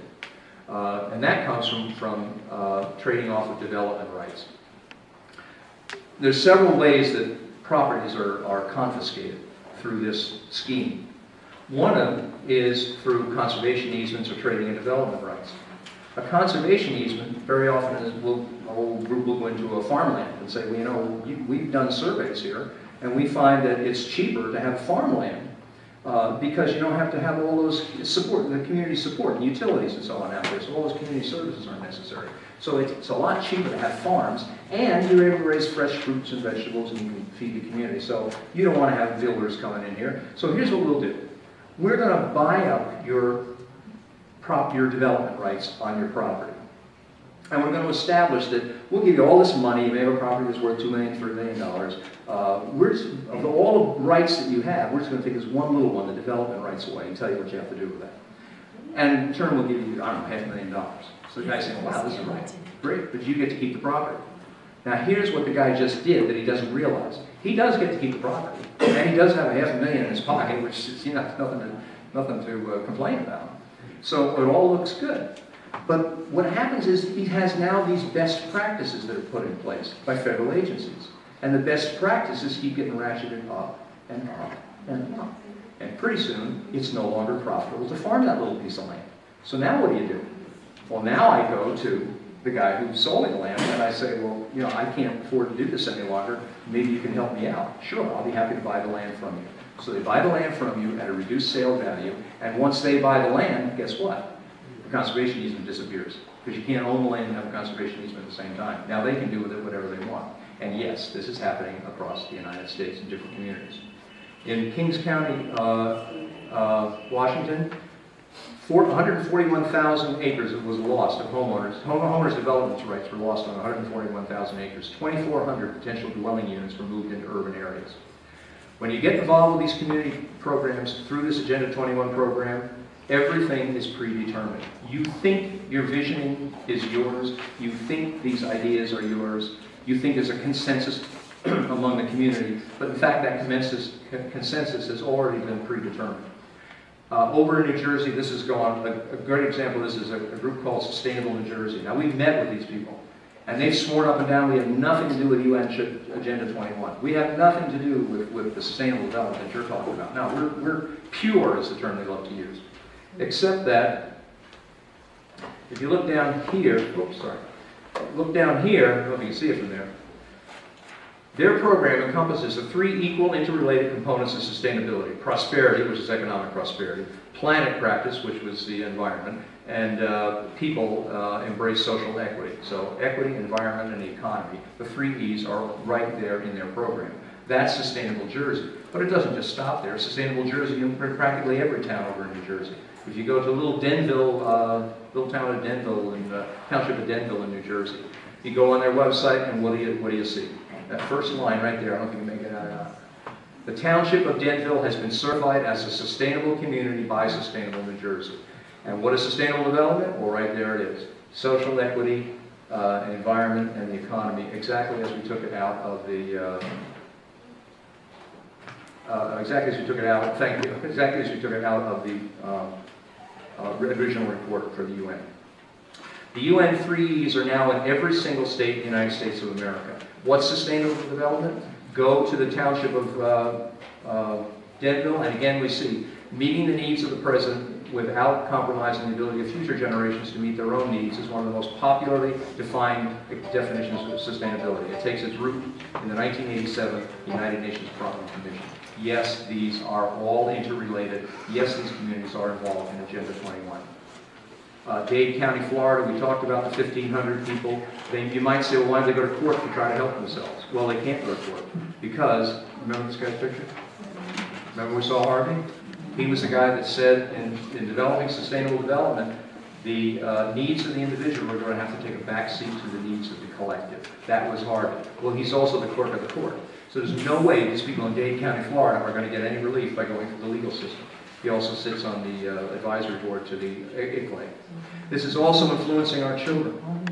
Now we got 15 minutes to wrap this up. Influencing our children.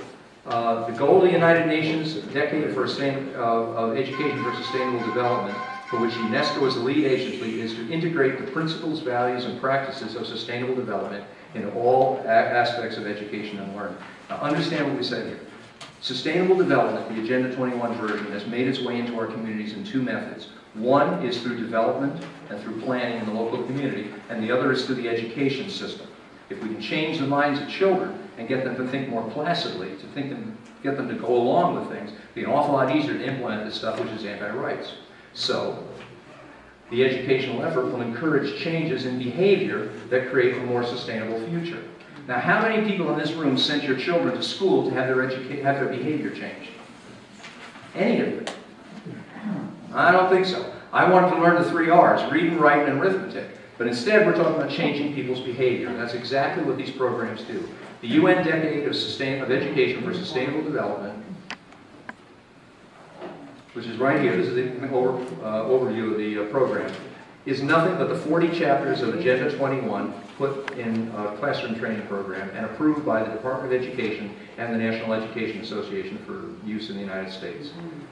Children are being taught that facts are man-made, and I'll show you where they're man-made. They're being taught about eliminating of disagreement, to rely on experts, and it's only okay to question certain ideas. Now the reason we're in this room tonight is because we're questioning things. You may agree with me, you may not agree with me, that's fine. You get to question me. I get to question the status quo, you get to question the status quo. That's what the part of America is about. But all of a sudden, certain things are not open to question. And this came out of this book, by the way, so you know where I got it. Wealth is socially unjust. So if some guy over here makes $500,000 a year, and some guy over here makes $50,000 a year, that's not fair. That's what your children are being taught.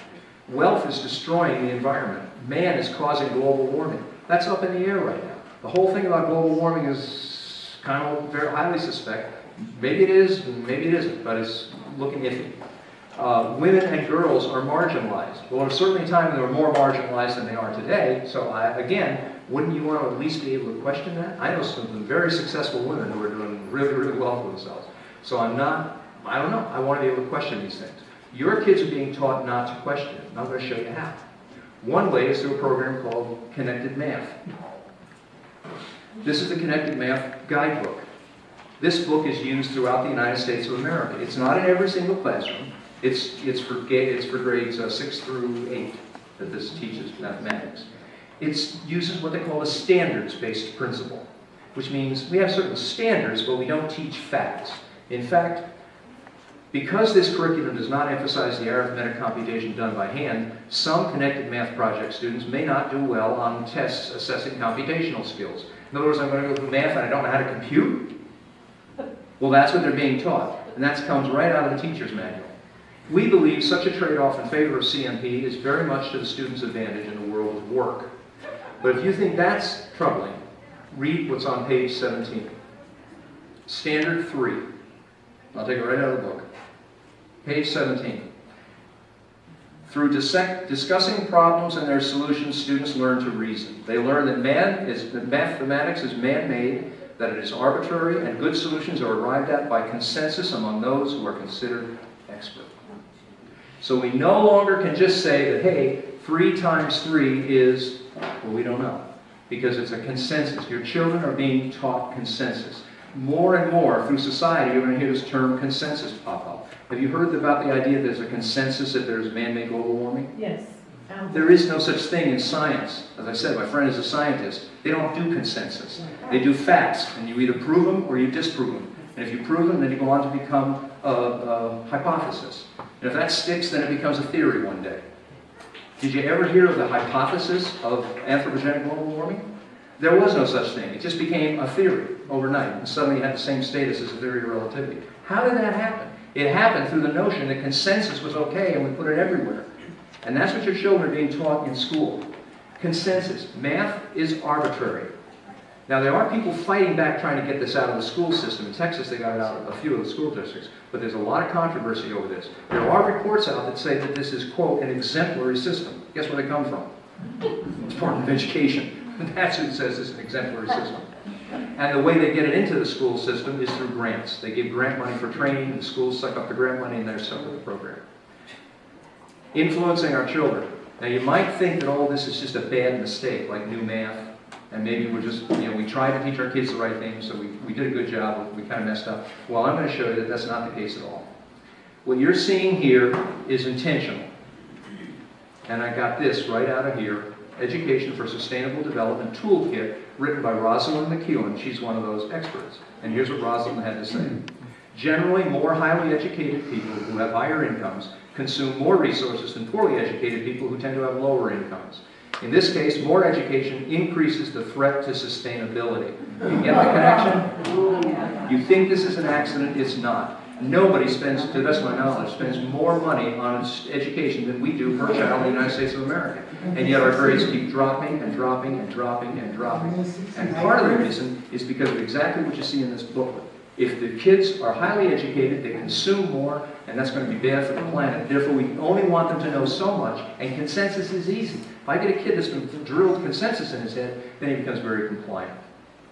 Communities are pushing back. Carroll County, Maryland had an Office of Sustainability. They dissolved the thing.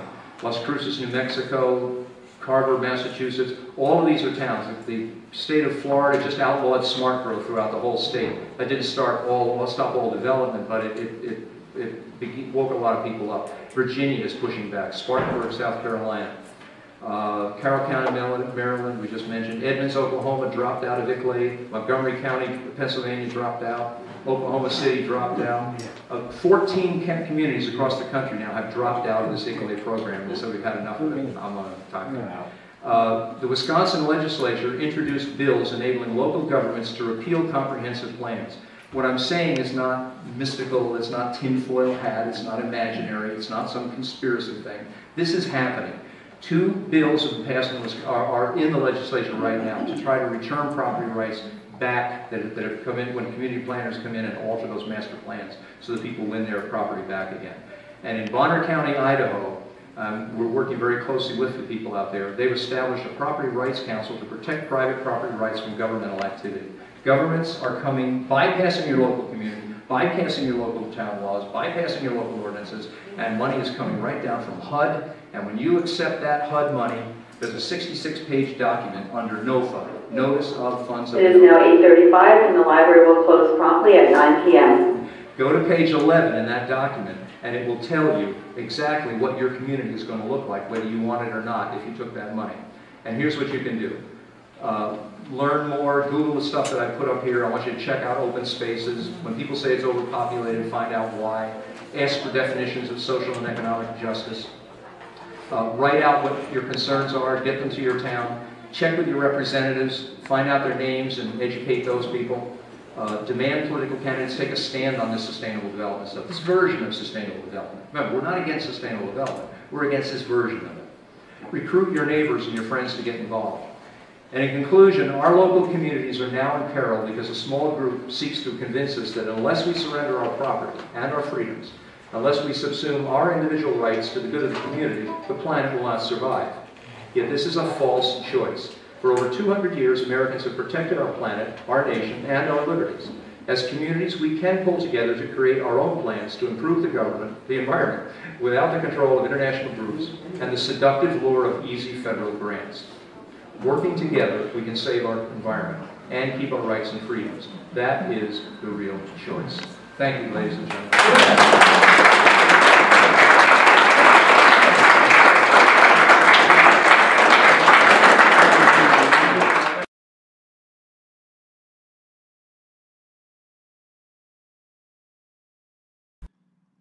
Well, that's it for tonight, folks. I hope you've enjoyed it.